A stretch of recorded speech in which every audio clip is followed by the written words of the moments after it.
दाजी विठुराया या इंदूला आणि तिच्या माणसांना कधीच अंतर देणार नाही। ती श्रीकला आपल्या रायाला कुठेही लपवू देत, मी शोधून काढणार।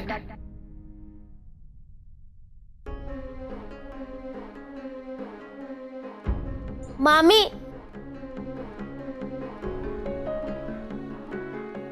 विठुरायाला कसं शोधायचं याच्याबद्दल विचार करताय ना?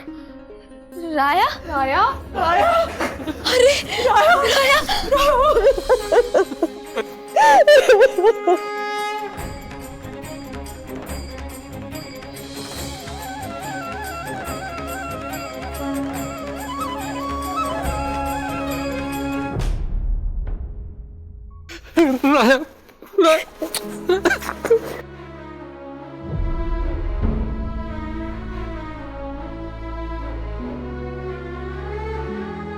राया तुला काही झालं नाही ना? कोणी कोणी तुला काही खायला प्यायला दिलं नाही ना बाळा? तू काही खाल्लं नाही ना? आई, काय आलं तुला? मला कोण काय करणार आहे? अरे आणि तुम्ही सगळे माझ्याकडे असे का बघतायत? काय आलं?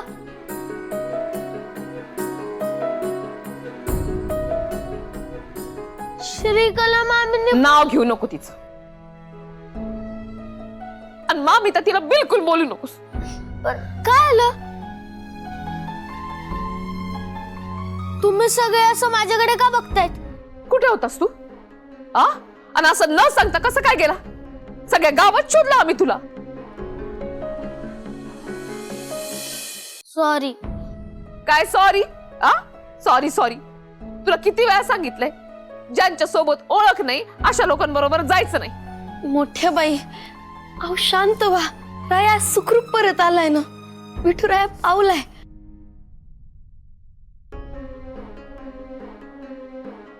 राया कुठं गेला होतास रे? मी शेळकेवाडीच्या गणपती मंदिरात। एवढ्या लांब 8 किलोमीटर? कशासाठी गेलास? गणपती बाप्पाकडे प्रार्थना करायला। कसली प्रार्थना बाळा? हो आजोबा,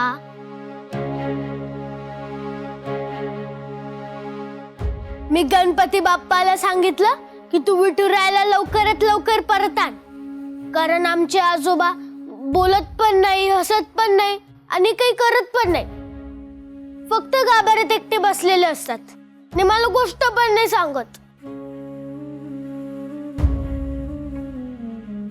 म्हणून मी गणपती बाप्पाला सांगितलं की आमच्या विठुरायाला परत आण।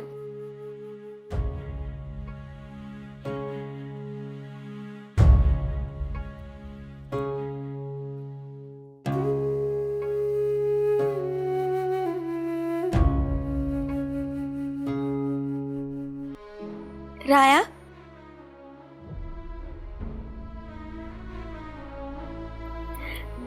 मनापासून प्रार्थना केलीस ना? मग गणपती बाप्पा तुझं नक्की ऐकणार बघ।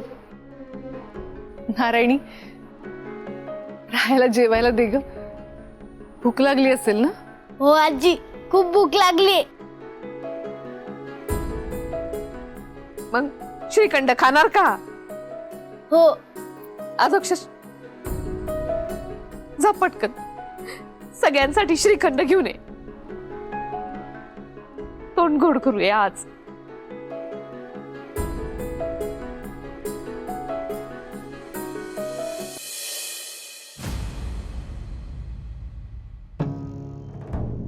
आपला राया घरी परत आला, तुझ्या फ्रेंडची, त्या विठुरायाची कृपाच म्हणायची। पण मोठ्या बाई खूप घाबरले होते हो। त्या श्रीकलेला काळीज नावाची गोष्टच नाहीये, काय बरं वाईट केलं असतं तर? काय केलं नसतं, तिनं तुझा अवतार पाहिला होता, तिची हिंमतच झाली नसती। मोठ्या बाई, आव सुडानं पेटलेल्या बुद्धीला सारासार विचार करता येत नसतो। हे पण खरंच आहे, पण यावरून एक गोष्ट लक्षात आली। कोणती? विठुराया आपल्यावरती नाराज जरी असला ना, तरी त्याची कृपादृष्टी आपल्यावरती आहे. तो आपल्या पाठीशी आहे. खरे, तो आपल्या भक्ताला कधीच अंतर देत नाही.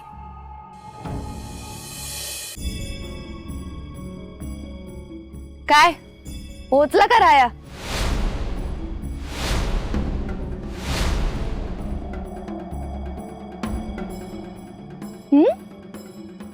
राया म्हणे धड धाकट सुखरूप घरी पोहोचला. ही आजकालची पोरं पण ना दीड शाणीत झाली आहेत तुमच्याप्रमाणे. आता आपण कुठे चाललोय कुठे नाही हे सांगून जावं ना. आता उगाच पालकांचा गैरसमज होतो. तुमचा झाला ना माझ्या बाबतीत.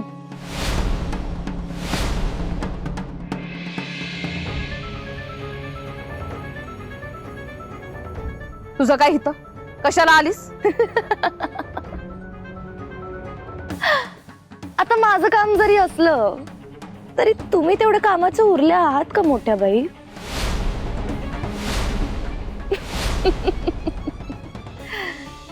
काय ग इंदे, पाहिलंस ना कसं मूर्ख बनवलं मी सगळ्यांना.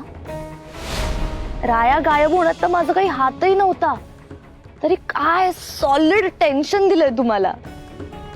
एकदा विचार करून बघ, जर राया खरंच माझ्या ताब्यात असता तर मी काय काय केलं असतं ना त्याचं. ए, जास्त फुगू नको. तुम्हाला काय वाटलं की मी त्याला काही करू शकले नसते? काय ग इंदे, तुमच्या गोपाळ सोबत मी काय केलं हे विसरल्यात का या मोठ्या बाई? ही अशी ऐकणार नाही मोठ्या बाई.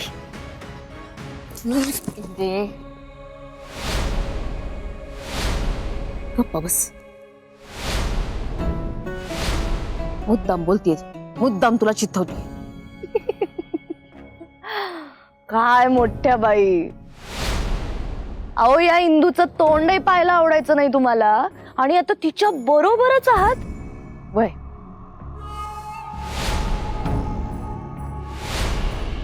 कारण इंदू दिग्रसकरांची रक्षण करते, या घराची रक्षण करते. काय रक्षण करती?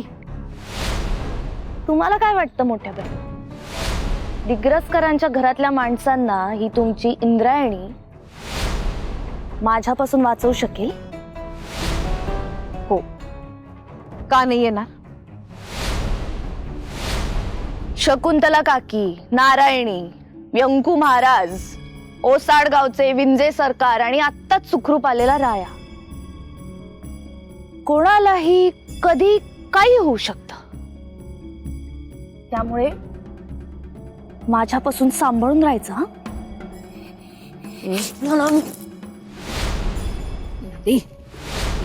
काय सांगितले? झालं तुझं बोल. अहो इतक्यात कुठे, आत्ताशी तर सुरू केलंय. आत्ता खेळ रंगेल, मज्जा येणार आहे.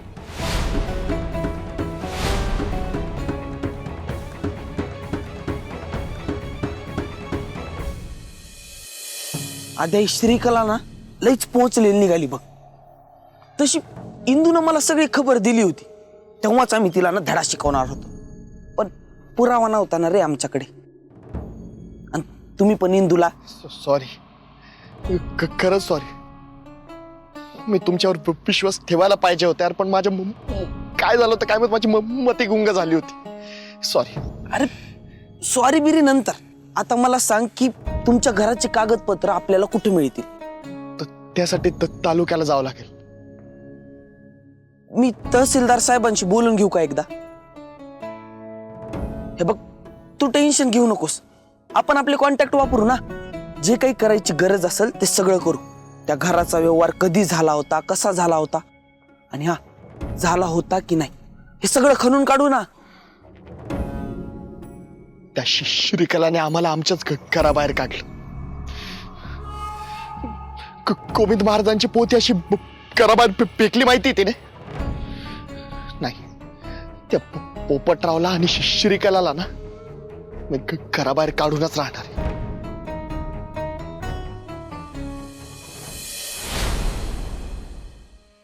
महाराज, ती श्रीकला आपल्यासोबत माइंड गेम खेळती. आपल्याला त्रास द्यायची एकही संधी सोडत नाही बघा ती. अगं आपल्याला घराबाहेर काढलं, आपली जमीन घेतली, आता अजून काय करायचं ठेवलंय तिनं? दिग्रसकरांना न्यस्त नाबूद करायचंय तिला.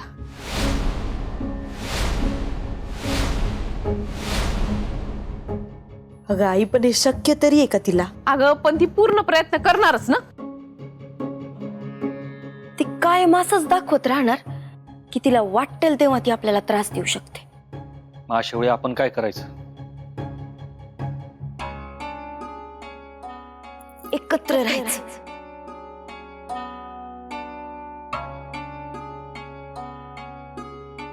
एकी हीच आपली ताकद आहे. याच्या पुढं कोणी पण एकट्यानं कुठेही जायचं नाही, एकमेकांच्या सोबत राहायचं. हा राया, कळतंय ना तुला? न सांगता कोणीही कुठेही जायचं नाही. आईची काय अवस्था झाली पाहिलंस ना. सॉरी, इथून पुढे नाही करणार. गुड बॉय, जा समोर खेळ जा. बाहेर जायचं नाही. हा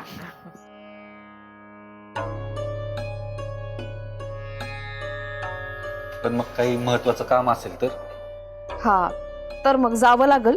पण बाहेर गेल्यानंतर एकटा असताना दर अर्धा तासांनी एकमेकांना कळवत राहायचं का आपण कुठे आहोत ते. संपर्कात राहायचं. ती आपल्यातल्या कुणालाही काही करायला मागे पुढे बघणार नाही. एकही संधी द्यायची नाही तिला.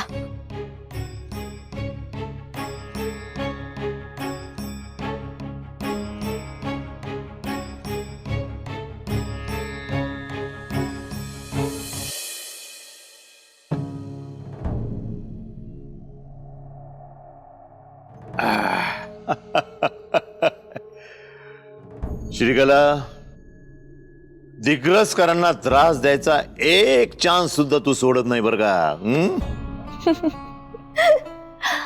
सोडायला हवा का? नाही नाही नाही नाही नाही नाही नाही, अजिबात नाही.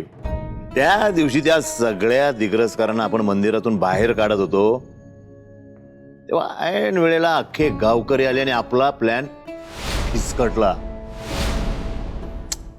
बॅड लक. सारखं सारखं त्यांच्या मदतीला थोडी ना कोणी धावून येणार आहे. आणि आता दिग्रसकरांवर एक टांगती तलवार लटकवलीच आहे ना आपण. श्रीकला, त्यांना ह्या सगळ्याचा लई भयंकर मानसिक त्रास होत असणार ना? असणारच. बाबा, हे सगळं करताना ना मला जाम मज्जा येते. त्या दिग्रसकरांमुळे आपल्याला जो काही त्रास झाला होता, जे जे काही भोगावं लागलं होतं ना, त्यापेक्षा त्यांना होणारा त्रास जरा कमीच आहे.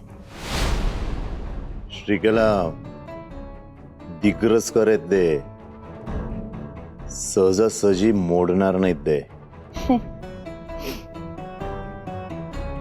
मोडतील, नक्की मोडतील. हे दिग्रसकर ना, यांचं एकमेकांवर इतकं जीवापाड प्रेम आहे आणि तोच त्यांचा वीक पॉइंट आहे. एकाला चिमटा काढला सगळे रडायला लागतात. आपण चिमटे काढत राहायचे आणि यांच्या डोळ्यातून पाणी आणत राहायचं. श्रीकला, तू आमची पोरगी असल्याचा आम्हाला फक्त अभिमान नाही, माज आहे माज. काय? माज. श्रीकला, पैसे देणार होतीस ना आज? काय झालं? आधी त्या घरात होतो तेव्हा घरातून पैसे चोरून आणून द्यायचीस. आता पुढे काय? ए, काय नुसते पैसे पैसे पैसे करते का? अरे इतकं मोठं घर राहायला दिलं, आणखी काय पाहिजे तुला? काय पाहिजे?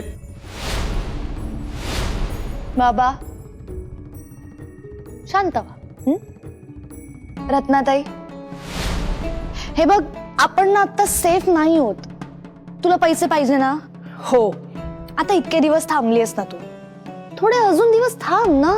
अजून थोडे दिवस थांब असं बोलून गाजर दाखवतेस, पण पैसे द्यायचं मात्र नाव नाही घेत. मिळतील पैसे, पण कधी? लवकर हा लवकर कधी येणार आहे कोणास ठाऊक. लवकर. सतत लवकर देते कायमची फसवणूक आहे ते.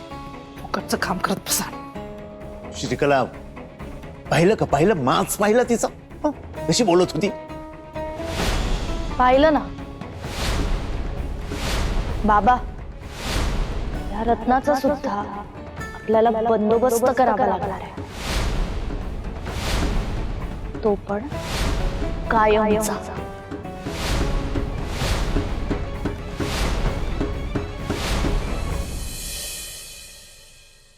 बाळा, तुकाराम महाराजांचा एक अभंग आहे. आनिकांसी तारी ऐसा नाही कोणी, आनिकांसी तारी ऐसा नाही कोणी, धडते नासोनी भलता टाकी.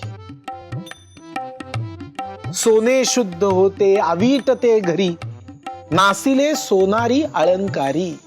ओल शुद्ध काळी काळी जिरे बीज, ओल शुद्ध काळी काळे जिरे बीज, कैचे लागे निज होता तेथे. एक गहू करीती अनेक प्रकार, एक गहू करीती अनेक प्रकार, सांजा दिवसी क्षीर घुगरिया. तुका म्हणे विषा रुची एका हाती, पाधानी नासिती नवनीत.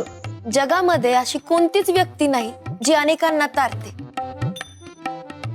उलट ढोंगी माणूस चांगल्याला सुद्धा वाईटाच्या मार्गी लावतो. शुद्ध सोनं घडवायला गेलो की त्याला डाग लागतो, त्याचा कस कमी होतो. चांगल्या जमिनीत जर चुकीचं बी पेरलं तर त्या पिकाचा उतारा पण कमी होतो. पण एखादी सुगरण स्त्री गव्हाचे सुद्धा अनेक पदार्थ बनवते, विषातूनही गोडी निर्माण करू शकते.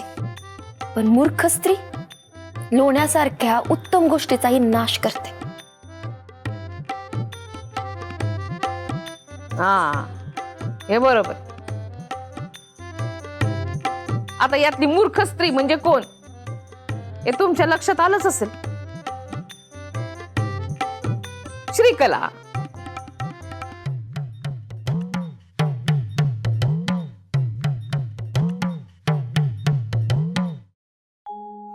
रामकृष्ण हरी माऊली. रामकृष्ण हरी. दादा या. माफ करा महाराज, मी कामानिमित्त मुंबईला गेलो होतो, त्यामुळे इथं तुमच्यासोबत जे काही घडलं ते मला उशिरा कळालं.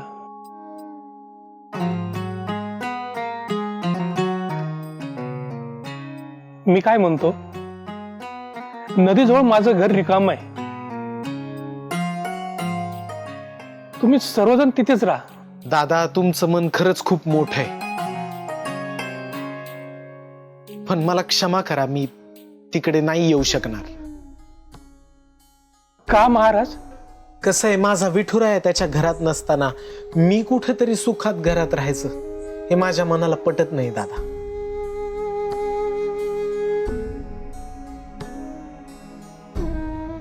पण महाराज, इथं बायकांना काही अडचण होणार असेल तर?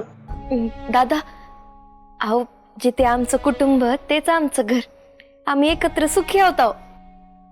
पोरी, माझं ऐक ना. मला तुमच्या भावना कळतायत, पण आमच्यातलं इंदू, दादांचं म्हणणं पटतंय मला. नाही म्हणजे काय आहे की जावई बापू आहेत, नारायणी आहे, आणि आपला लहानगा राया यांची तशी इथं गैरसोय होत असणार आहे. तर मला असं वाटतंय तुम्ही तिघांनी इकडे राहायला गेलात तर तुम्हाला जरा बरं पडेल. चुलत सासरे बुवा, मान्य आहे, म्हणजे सरकार नेहमी स्वार्थीपणानं वागले. आम्ही नेहमी फक्त आणि फक्त स्वतःचाच विचार केला. पण जेव्हापासून दिग्रजकारांसोबत राहायला लागलोय ना, तेव्हापासून आम्ही बदललोय. तुम्हा सगळ्या लोकांना मी आता आपलं मानलंय